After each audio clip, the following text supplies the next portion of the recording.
You got everything that you want, everything that you feel like you want. What you think gonna happen next? You are gonna have to deal with humility. And if you don't learn from it, somebody might end up robbing you. That might put you back in the place of humility. You might lose it all. You might lose something. It's just how things are. And it will always work. Because money, what is of Herod's or Caesar, goes back to Caesar. Herod. It's not even Herod, Herod. Let's go straight to contradiction.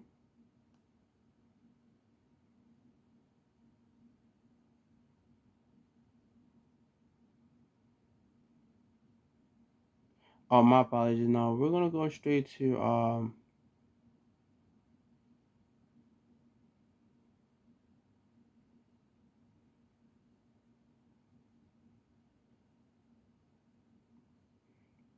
inspiration. I had to go and scroll. Scroll. It's kill.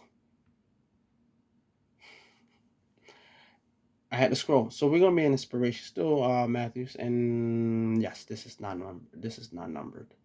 But if you would like, you can just read the whole chapter and it will help. And no, I'm not high. I don't smoke.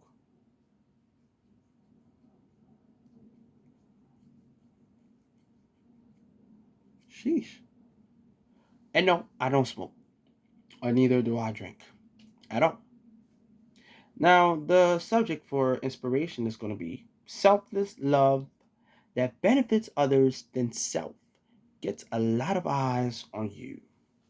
So when you're selfless, people watch you more. Because why? They're wondering why you're so happy. But let's get into the word and why. So if any one of you have such access, you let yourself be known, for you will be appointed the servant amongst you. So Christ was talking about whoever that has the most, they will be the servant amongst them.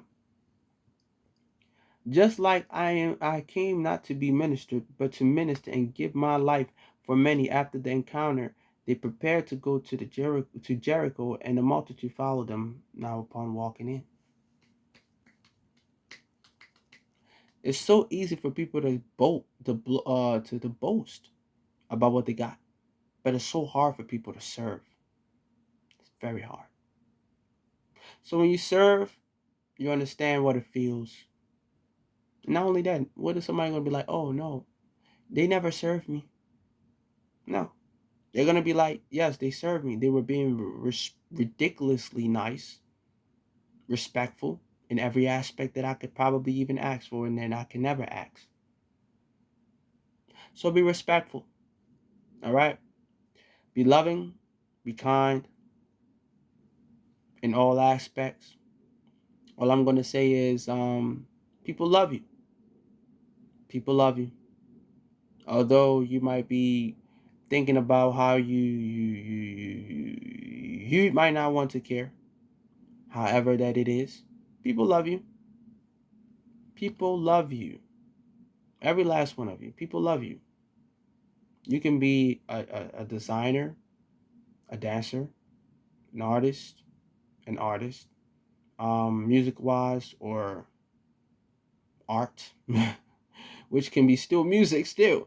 But no, sculpting, painting, sketching, whatever the case is, however that is.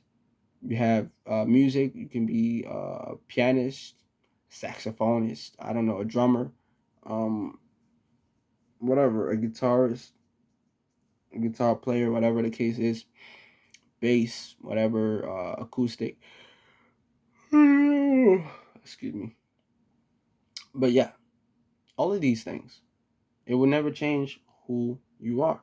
Just change your mindset,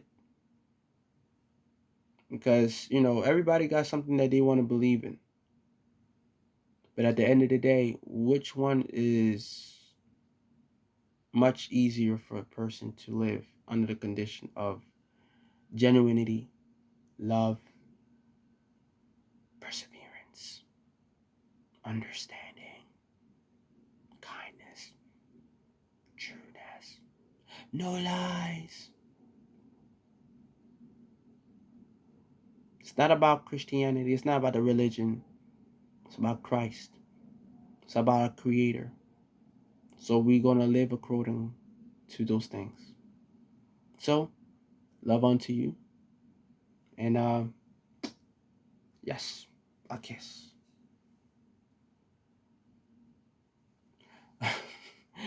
And if somebody told you they don't love you today, tell them I told you that I love you, that I love them, and that they better take my kiss. Oh, it's gonna be a problem. I love you all so much, and I pray that you enjoy the rest of the day. That everything becomes great for you. There are kings that are being called. There's a throne to be fit. There's a crown that's to be crowned. There's honor in your name. A lot of you are worth it. Just look at the potential of good and not the bad. That's all. All right. Love you all. Changing. Be positive. Be loving. Be genuine. Don't be fake. All right. That's all.